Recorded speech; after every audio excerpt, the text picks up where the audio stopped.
The views expressed on the following program do not necessarily reflect the views of Money Radio staff, management, or advertisers, and do not represent an offer to buy or sell any securities. Some interviews heard on this program may be sponsored by the participants.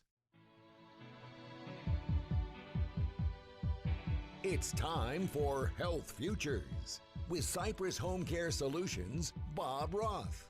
This is Arizona's only show dedicated to providing you with expert advice on how to live a longer, healthier, and happier life. To learn more, call 602-264-8009. That's 602-264-8009. Now, here's your host, Bob Roth. Good afternoon. You're listening to Health Futures, taking stock in you. And it must be Friday, and indeed it is. We're coming at you live from the Scottsdale Air Park studios of Money Radio at 1510 AM, 105.3 FM, and the World Wide Web, moneyradio1510.com. If this is the first time you're tuning into our show is about how our older adult population can live a healthier, happier life. And how do they do that? They do that by listening here. Not so much to me, but to these incredible guests that I am so privileged to have here in the studio with me. And today is no different. I have a repeat guest that hasn't been here in the studio for over 3.5 years. It's hard to believe the last time this person was in February of 2018, and a lot has happened. So without further ado, Joan Koerber Walker, welcome to the show. She is the president and CEO of the Arizona Bioindustry Association, otherwise known as AZ Bio. Welcome to the show. Thank you so much, Bob. It's great to be here, and we have a lot to talk about today. We do. We really do. And so much has happened. We might as well just jump right in because, when I think about Arizona Bioindustry Association and bioscience, you are one of those people that I consider the go-to person. You may not be the expert, but you know where to go. And gosh, when it comes to biosciences, this pandemic is the first thing I really think about. That's a bioscience type thing that is happening to all of us. And what's going on? I wish I knew. I know that your listeners, and I know that my family was really hoping that this Thanksgiving we would be giving thanks to say that the pandemic was behind us. Yeah. It's not over yet. Yeah. And so as we go into the holiday season, and we want to gather with the people who mean the most to us, it's really important that we continue to keep our guard up. Whether you have been vaccinated, and big news today, now anyone over the age of 18 is eligible for a booster shot from all 3 of the vaccine manufacturers. And that was announced by the FDA, and we should have the CDC decision this afternoon. That will help people continue to keep their levels of immunity up. But as we want to get together, think about having your turkey outside. Picnics are fun. They are. We don't all have to gather and cram around a table. And for Grandma, remember that her immune system, even if she's vaccinated, may not be as strong as yours. And so, keeping a reasonable distance when you're talking, wearing a mask if in question, making sure that you're following good hygiene habits. And if you're sick, I know you want to get together with everybody, but please stay home. No, pearls of wisdom. Seriously, I, like you and so many, were hoping this thing would be over. And there's some out there that are saying it's over, but the numbers tell us differently. And what's interesting, Joan, is that, when I look at the numbers and I look at the national broadcasts, everyone's talking about the Midwest. They're talking about, Chicago, Wisconsin, and Minnesota, and, how things are heating up over there, right? And part of that is because the climate's getting cold. Mm-hmm. So people are going indoors. Right. And there are these super spreader events again. Mm-hmm. Somebody has the virus and they're spreading it to others. And a lot of people who are vaccinated have not gotten their boosters. and maybe, and I've talked about it on the show, maybe on immune compromising therapies Mm-hmm. are very susceptible to this virus. Absolutely. So my oldest son has Crohn's disease. He's on one of those immune suppressing therapies. And so, he has small children at home that aren't eligible for vaccines and they go to daycare. So he's at greater risk. So things for your listeners to keep in mind is that with any vaccine, not just these, as we get older, our immune system doesn't operate as well as it used to. And so, even though we're vaccinated for the measles and we're vaccinated for other things, or we had them when we were young, and also now with COVID, we have to keep in mind that everyone's immunology is not the same.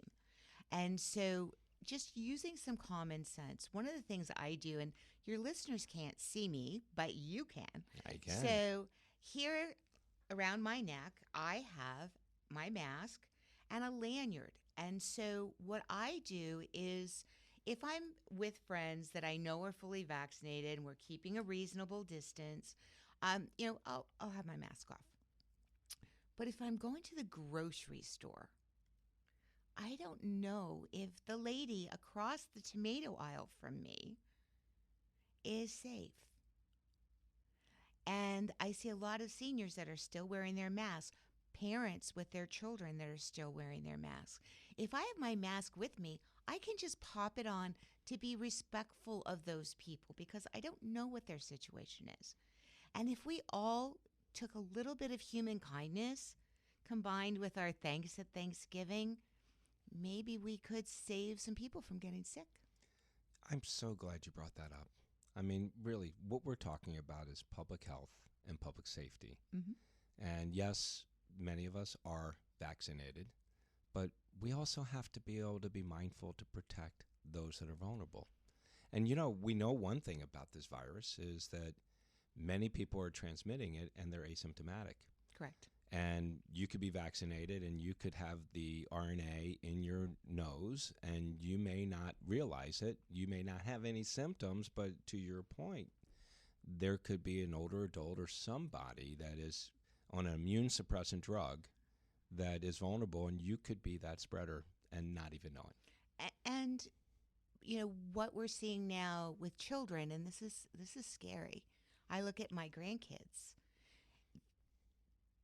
Children don't often exhibit the same symptoms that adults do, but we're seeing a challenging pattern where long haul COVID is affecting our kids. And the repercussions can be very significant. As significant as rheumatic fever was when my grandmother was having kids. And so we want to make sure that families are following the guidelines, and the CDC has guidelines at every level. You can get to it at cdc.gov. Take a look at their suggestions on safe methods for kids, safe methods for people who can't be vaccinated, safe methods for people that are immunocompromised, safe methods for seniors, and of course, getting together during the holidays. Great. I so appreciate you covering this. And I don't want to spend our entire time talking about this pandemic that we're in. But because I'm tired of talking about it think, too. I think all of us are. But there are a couple things I do want to cover before Sure. we leave. Is one, you share some data with me about Arizona. Yeah. And, I would love for you just to share some, just some highlights to this because, we're not really seeing this. And many were tracking this a year ago, but, have stopped tracking this because they think we're somewhat out of the woods. Mm-hmm. But we're not. And we're probably about 40 seconds away from the end of this first segment. But please indulge us with some numbers, share with us. And it's not good news. It's not. It's concerning news. So first of all, for your listeners, anyone can look at this at any time by going to azhealth.gov and clicking on the data tab. But I go and track Friday to Friday. I used to look at it every day, and it was just too depressing. But to look at our numbers today, we reported today 5,070 cases of COVID-19 in Arizona Wow. today, and that we lost 78 Arizonans to this disease. And how many have we lost? You gave me a data point that is since 6 months from now. So over the last 6 months, and the reason we look at that is, we've had ups and downs in the pandemic, but the last 6 months gives you a trend. So in the last 6 months, we've had over 355,000 cases. But the sad part is we've lost over 4,200 more Arizonans. That's 4,200 people that are not going to be sitting down with their family for Thanksgiving. It just breaks my heart. Well, let's talk about happier things after the break, okay? But before we, in the second segment, I want to just educate our listeners about mRNA. I mean, a lot of people don't understand what that is. And you, Joan, understand it really well. And if you could, I hate to use the word dumb it down, but dumb it down for us so we all can understand what the technology is behind this. The science is hard, but what it does is easy. We'll talk about it after the break. You got it. You're listening to Health Futures, Taking Stock in You. I'm your host, Bob Roth. I've got Joan Koerber Walker here. She's from AZ Bio. Stick around. We'll be right back.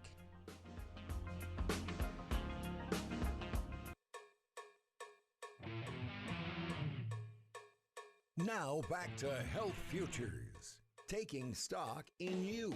If you have questions about your own or your loved one's future health care, call 602-264-8009. Now, here's your host, Cypress Home Care Solutions, Bob Roth. Welcome back. You're listening to Health Futures, Taking Stock in You. If you're just tuning in, we're in our second segment here. I have Joan Koerber Walker here. She is with the Arizona Bioindustry Association, otherwise known as AZ Bio. She's the president and CEO and does a phenomenal job with them. And she did a phenomenal job in our first segment. And if you missed that, go up to our website at cypresshomecare.com. Click on the media button. Third button down is radio show. You can catch that and many, many more. So, Joan, we spent the first segment really talking about this virus. Mm-hmm. Mainly the pandemic and what's going on, and really sharing with our audience some not so great news in terms of data, and not so great news the fact that we're not out of the woods yet, and we're having somewhat of a resurgence right now. And you really did a good job of really painting a picture for our listeners about how to celebrate this upcoming holiday next week. The great thing is that we live here in Arizona. The weather is like the best in the entire country right now. I mean, I'm looking at the forecast next week. I mean, I think the high every day is going to be like 74, 75 degrees, and it doesn't get any better. We call it Chamber of Commerce weather, yes. Exactly. But I do want to close the loop on this pandemic and mainly the vaccinations. And there's so much misinformation out there. Mm-hmm. It's incredible how much misinformation is out there. But I think it all starts with there's this fear about this technology that went into these vaccinations, mainly, or should I say only, Pfizer and Moderna, who's using the mRNA vaccination. Correct. And I really would love for you to dumb it down a little bit for me and our listeners. What is mRNA, and why is this scientific breakthrough? This is the stuff that you do at AZ Bio. Mm-hmm. You help incubate these companies that come up with these great tech innovations. Mm-hmm. Why is this so cool? And help our audience to understand why we have this and why is this a good thing? Okay. So first thing that I want to make sure your audience understands is here in the United States, we have 3 options for the vaccines. We have the Johnson & Johnson or Janssen vaccine. We have the Pfizer BioNTech vaccine, and we have Moderna. So the Pfizer BioNTech and Moderna vaccines are based on mRNA technology. So what does the M stand for? And the M stands for messenger. So to use an analogy, when I got ready to come and see Bob today, I wrote down on a piece of paper, because I still am old and I like the piece of paper, I wrote down that from my house, I was going to take the 101 North and I was going to go to Raintree and I was going to turn left and I was going to look for the next street and I was going to look for the suite and so on and so forth. And that was lodged in my brain so that when I started driving, I knew to go there. So when we look at SARS-CoV-2, which is the virus that causes COVID-19, what we see is, and we've all seen the pictures of the little spike proteins that are around that. So what the vaccines that are based on mRNA do is they communicate in the language your cells understand. And so they come into your body and they tell the cells, see those spikes? If you see one of those things, then with those spikes, that's a pathogen, push it out. And so if it can't get attached to the cell and get into the cell, it can't replicate. If it can't replicate, it can't infect. And if it can't infect, it doesn't cause the inflammation and the other problems that hurt you. So think of it as mRNA vaccines are messengers that are instructing your cells to keep you safe. Now, the Johnson & Janssen vaccine, and Janssen is the pharmaceutical companies of Johnson & Johnson, so you hear it both ways. So that is actually based on more traditional vaccine technology, and it uses an adenovirus, which is the same virus that causes the common cold. And so for people that say, you know what, that new technology, it just scares me, that's okay. Get the J&J vaccine. And if you don't have a concern one way or the other, then get the one that's most, and this is what Tony Fauci says, get whichever one you can have, but get it. Beats the alternative. Because you don't want to get the virus. I was talking to a friend last night who, said one of her business partners who, has some health challenges, is vaccinated, but his immune system is not as strong as the rest of us, has COVID right now. And he's not in the hospital and he'll probably be fine, but he's sicker than a dog. And who wants to be sicker than a dog during the holidays? Can we talk a little bit more about this? Oh, sure. All right, so sicker than a dog. Mm-hmm. But there's this thing called long hauling. Yeah. And, I don't think we really have a good understanding. It's, at least the American people don't. Maybe the scientists do. Right. What is happening with these people that were infected? Uh-huh. They no longer are, but they have the remnants of the damage that was done along the way. Mm-hmm. And now they are left with cardiac issues, lung issues, you name it, and they're long hauling it. So the media was the one that created the concept of the long haul, right? Because we needed an easy way to call it. Right. The challenge with saying, well, where's the scientific data on the long haulers, is we haven't been far enough into it to have a long haul data stream. Right. And so the National Institutes of Health, or the NIH, currently have a large trial that they are working with people who have had COVID and recovered in the classic sense to look at what are the continuing effects of this disease, or long haul effects. And so we're going to be studying this for a very long time. At the beginning of the pandemic, people have asked me, well, how did they get those vaccines done so fast? They obviously can't have been done right, because it usually takes, the fastest on record was 4 years. You got it done in 18 months. Okay, this has got to be bad. You guys cut corners. No, they didn't. These were the largest clinical trials that we've ever had in vaccines. And the reason was COVID was everywhere. So it was not hard to get someone in a clinical trial. And I can speak from experience because I'm one of the ones in those clinical trials.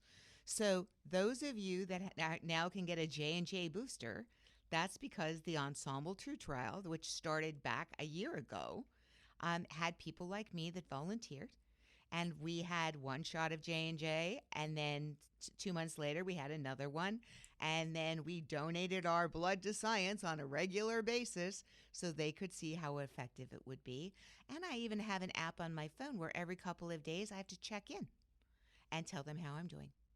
Wow. Thank you. Thank you to you and many of those others that signed up to do clinical trials. I mean, I think about what it was like 18 months ago. It was pretty scary. And I mean, you trusted science. You're in the science business. And I just, I commend you for doing that. And I really appreciate you walking through this. There's so much misinformation. I've got family members, mostly young adults that are resisting to get vaccinated. And I think their reasons are irrational. And, you just described, we talked about long hauling. The risk of something happening to you from taking the vaccine versus not taking the vaccine. There's no comparison. No comparison. And these folks that are out there, including my family members, my young adult family members, are at risk of getting the virus. And really, putting a lot of pressure on our healthcare system because, many of them will have to be hospitalized. Well, let's hope not. Well, we got a little Grateful Dead taking us out for halftime. It's halftime here at Health Futures. I got Joan Koerber Walker here. Stick around. We got a whole second half left, and we're going to talk about AZ Bio. Be right back.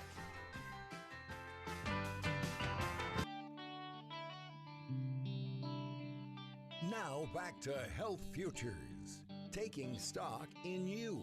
If you have questions about your own or your loved one's future health care, call 602-264-8009. Now, here's your host, Cypress Home Care Solutions, Bob Roth. Welcome back. Little Marshall Tucker Band taking us in the second half. Way to go, James. You're listening to Health Futures, taking stock in you. I'm your host, Bob Roth. If you're just tuning in, we're in our second half here. I have Joan Koerber Walker here in the studio with me. She is the president and CEO of the Arizona Bioindustry Association, otherwise known as AZ Bio. If you want to learn more about her organization, you should go to azbio.org, or you can call 480-332-9636.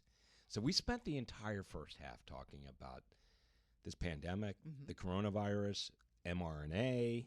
We talked about a lot of the misinformation that is out there, and you really did a great job of painting for our listeners how to celebrate family this year during Thanksgiving. And I'll probably ask you to end our show reinforcing that because that's just so important. But I want to dedicate the second half to AZ Bio because you guys are doing some amazing things there. So for our listeners that don't even know what AZ Bio is, can you walk through with our listeners what you guys are and what you guys are all about? How long have you guys been around? And what do you guys do? What do you do? My kids ask me the same thing. Mom, what do you do? So the answer is that AZ Bio is the industry association. Think like a chamber of commerce that represents all of the people who are working in bio. So bio is life. So if it's alive, it was alive, or it keeps things alive, it's us. So AZ Bio members include all of our hospitals, our universities, our research institutes like the Barrow or TGen. It includes innovator companies on a global scale like Pfizer and Johnson & Johnson, and also little companies that are working on the new innovations that are going to help us live longer and live better. And so together, those companies represent over 300,000 employees in Arizona. Wow. Who are all working to make life better for us today and as we continue our lives. So I've been here in the Valley for almost 28 years. And when I first got here, none of this really was here. It's amazing what has happened, just let's call it the last 25 years in terms of what's here. And we'll talk about TGen. I mean, TGen wasn't here. That's right. It really is amazing all the research and stuff that is being done here. Well, when we talk about, things just getting big, they take a catalyst, right? If you're starting your barbecue, it's the spark. Right. And so here in Arizona, back in 1997, Then Governor Jane D. Hull created the bioscience cluster. And then it grew into what is AZ Bio. And it also started to bring in opportunities. And one was when the Human Genome Project completed, the head of extramural research, the guy that had to figure out what are we going to do with this, was Dr. Jeffrey Trent.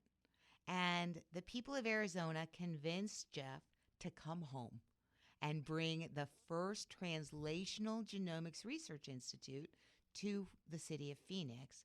And unfortunately, there were some people that were disappointed because they wanted to have a football stadium downtown. Oh, I remember that. But now we have a 30-acre bioscience campus with over 1 million square feet and more coming, where life science researchers are working to create companies that are going to create the vaccines and the treatments and the therapies and the cures that people are waiting for. You know, we're talking about it generally. If you're from Phoenix, it's around the 5th Street, Van Buren area. Correct. And what's fascinating to me is not just what we saw when Jeffrey Trent came here, Dr. Trent and Bill T-Gen, but the universities. Yeah. You got ASU, you got U of A, you got NAU, and I mean, it's all the life science stuff. I mean, the School of Medicine is downtown. There are over 10,000 students that are living downtown. That's right. And I remember when I first moved here, you didn't want to go downtown at night. No. I mean, they rolled up the sidewalks. And today we have a vibrant downtown. The neat thing is the biomedical campus is right next door to the Arts District. And so you have this melding of ideas and cultures and ways of looking at the world, and they all feed off each other to create new and wonderful things.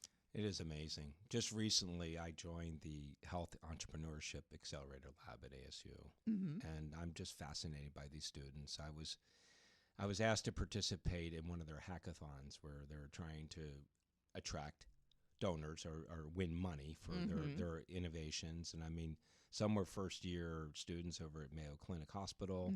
Some of them were students at ASU. I just, these young minds that are looking to solve problems for humanity is just fascinating. It is. And, one of the things that is, one of my big challenges. So I celebrated my 10th year at AZ Bio in 2021. Wow. And congratulations. Thank you. And when I joined AZ Bio, I had committed to do 5 things, and I'm working on number 5.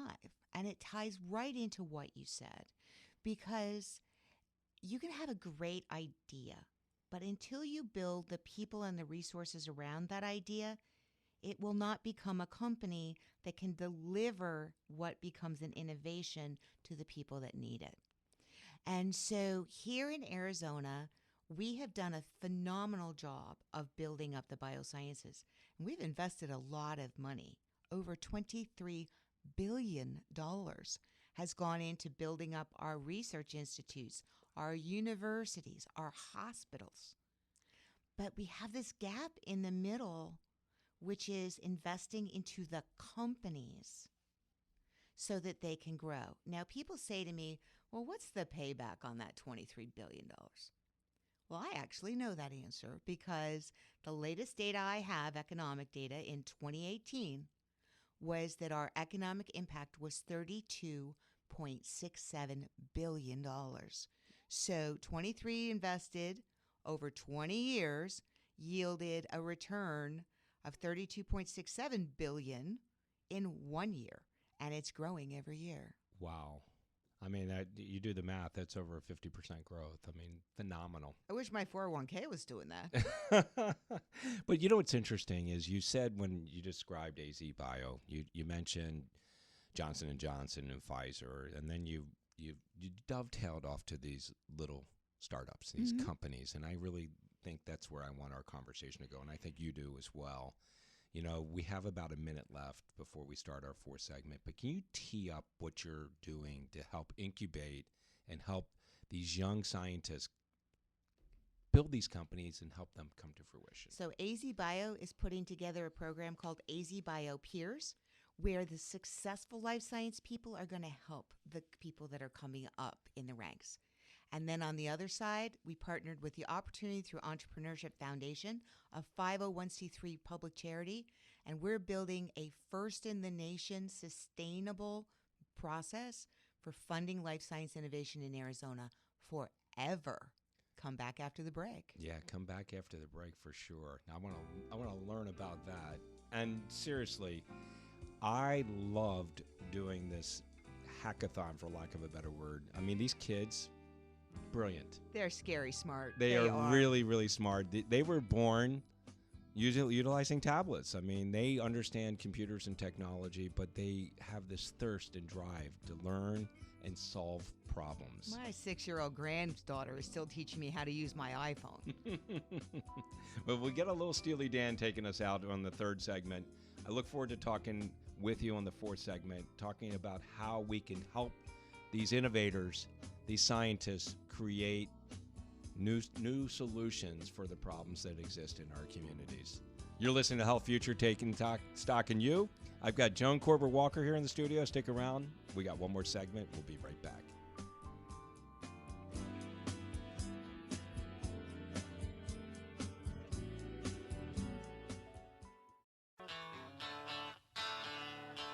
Now back to Health Futures, taking stock in you. If you have questions about your own or your loved one's future health care, call 602-264-8009. Now, here's your host, Cypress Home Care Solutions, Bob Roth. Welcome back. You're listening to Health Futures, taking stock in you. I'm your host, Bob Roth. And if you're just tuning in, we're in our fourth segment here. I got Joan Koerber Walker here in the studio with me. She's the president and CEO of AZ Bio. If you missed the last three segments, go out to our website at cypresshomecare.com. Click on the media button, third button down is radio show. You can catch those three segments and much more.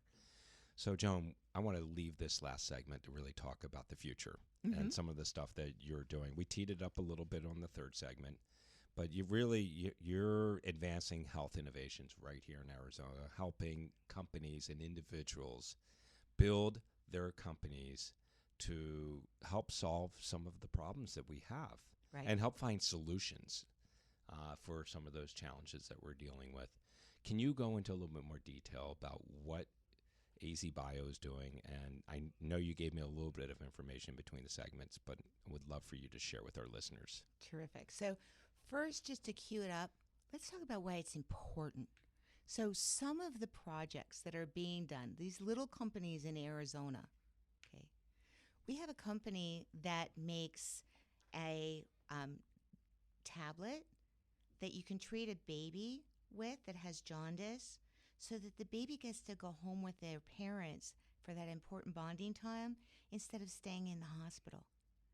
We have a company who, colon cancer is top of mind right now. The president got his colonoscopy today. Yeah, I got mine coming up in a couple weeks. I'm sorry. No, I had 5 years. I only got 5, but I'm going. So that we have a company here, Beacon Biomedical, where you can get a blood test, and they can screen for so that you know if you need a colonoscopy or not. We had them here on the studio. Yeah. Very cool stuff. Very cool stuff. That's through SnoreQuest, right? They are partnered with SnoreQuest. Yep. Yes. Yep. So then we have Oncomix Therapeutics. So there are some very difficult cancers that we don't have good medicines for. And they have found what's called a viral therapy. So they are working with a myxoma virus. It hurts bunny rabbits, but it doesn't hurt people. And so they can pair that with immunotherapies and hopefully knock out some of these cancers. That's what they're working on. But the Holy Grail is a company called Calviri. So Calviri is working to develop a vaccine to prevent cancer completely, to eradicate it like we've eradicated polio.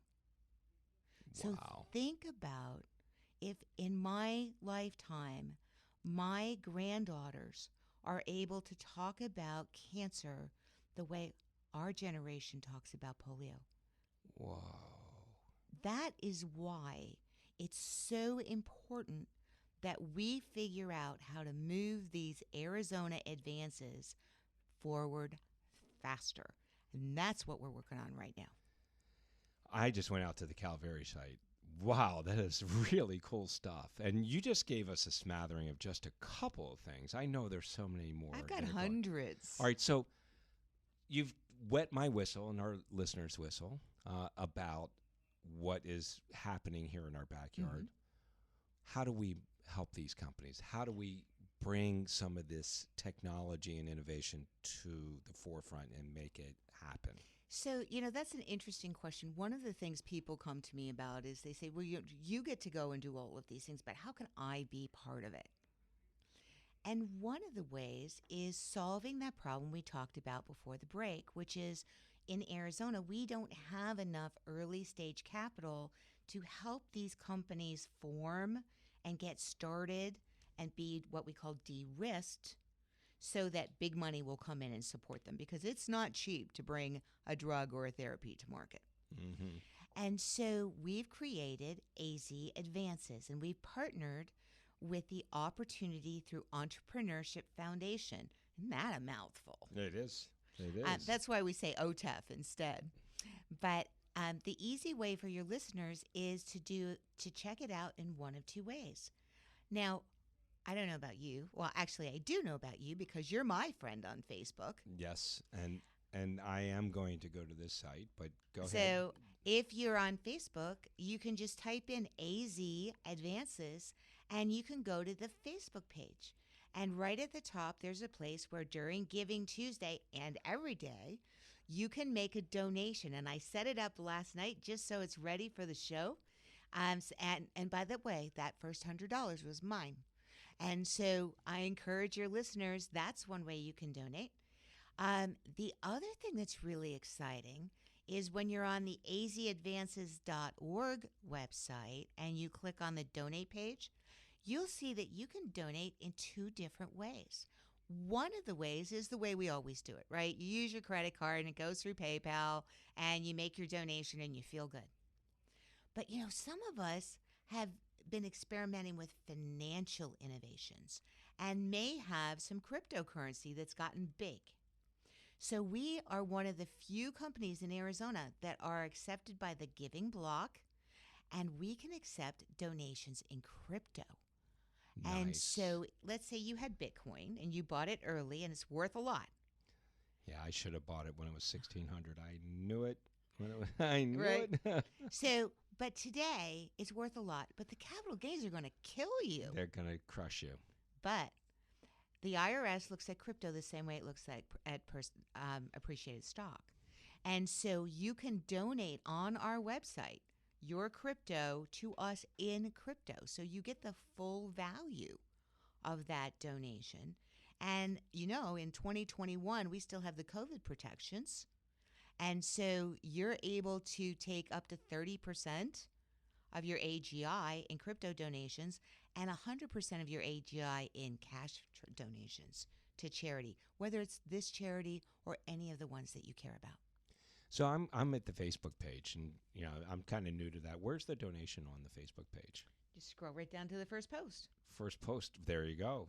So Facebook, you want to go to AZ Advances, and there it is. You Giving Tuesday. I got it. I will make a donation before the end of the day. I promise you to do that.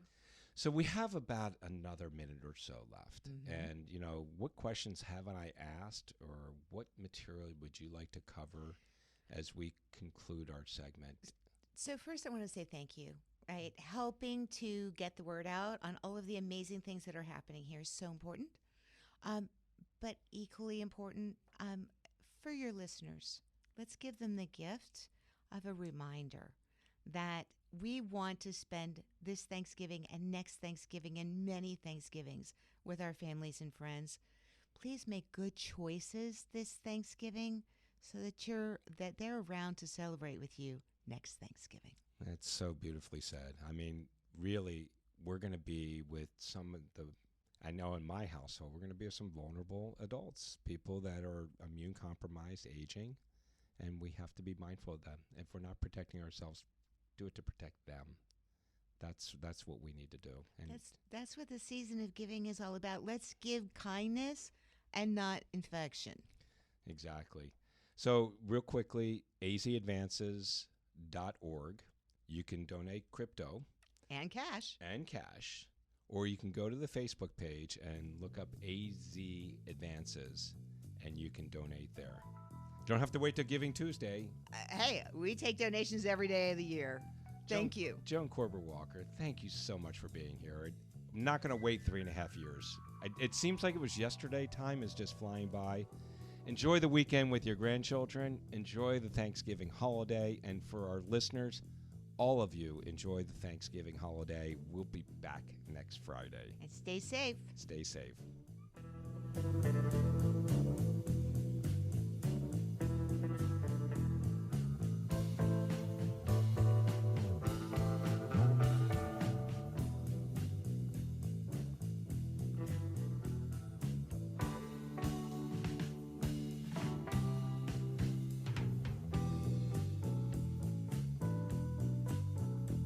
There's no place like home. You've been listening to Bob Roth's Health Futures. If you have questions about your own or your loved one's future health care, call Cypress Home Care Solutions at 602-264-8009. That's 602-264-8009.